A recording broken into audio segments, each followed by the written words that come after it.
Hello friends, and welcome back. In our last class we have discussed about Jquery chaining method. So in this class again we are going to discuss about some more method. This is called Jquery stop and delay method.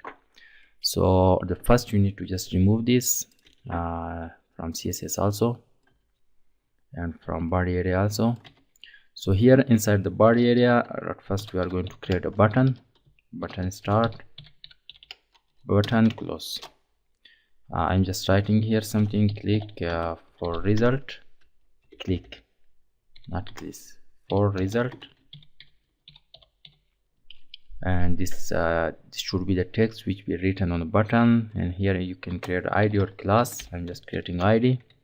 For example, BUTT1 is the name, and inside after this you are just going to create a div here, div start and div close. So here you need to just write some text, for example some text. This is some information,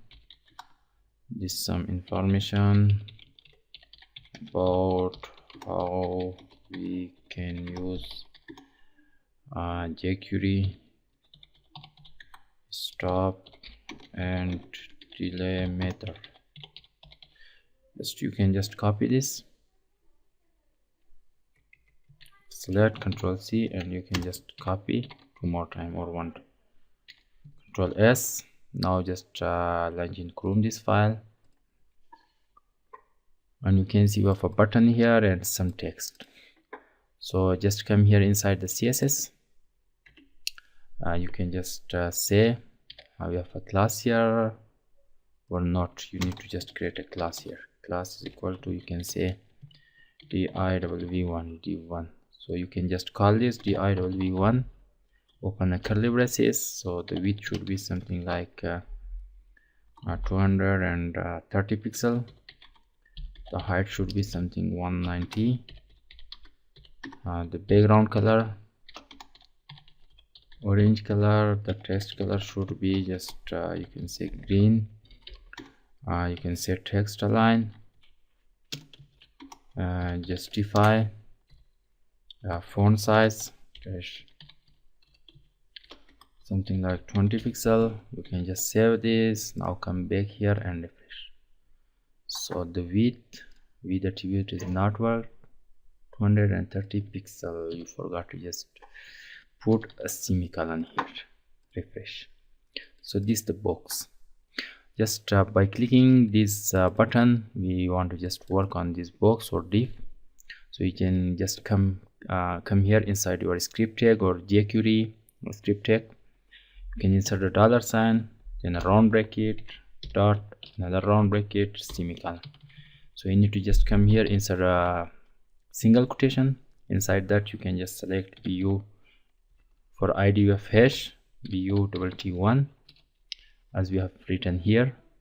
And when someone click on this button, so the function should be run, and this is the rule for running function.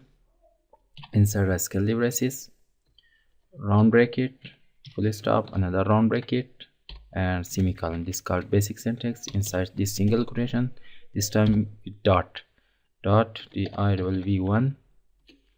You are just saying here slide toggle, slide TOGGLE, slide toggle. Ctrl+S to save. Come here and refresh. Click on this. You can see slide up, slide down, slide up, slide down.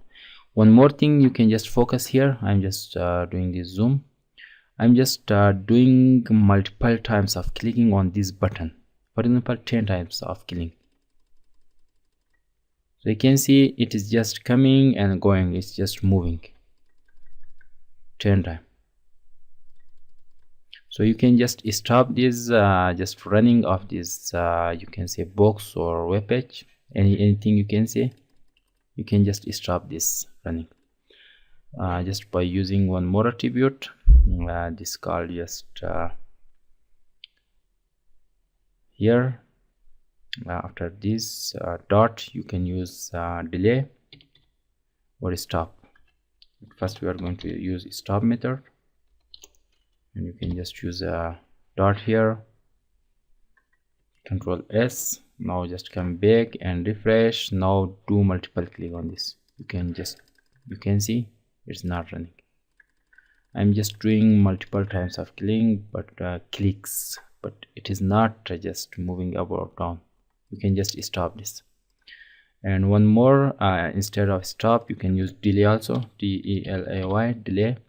So in delay, you can just give timing here. For example, 3 millisecond, it means it is equal to 3 seconds. You can just come back here and refresh.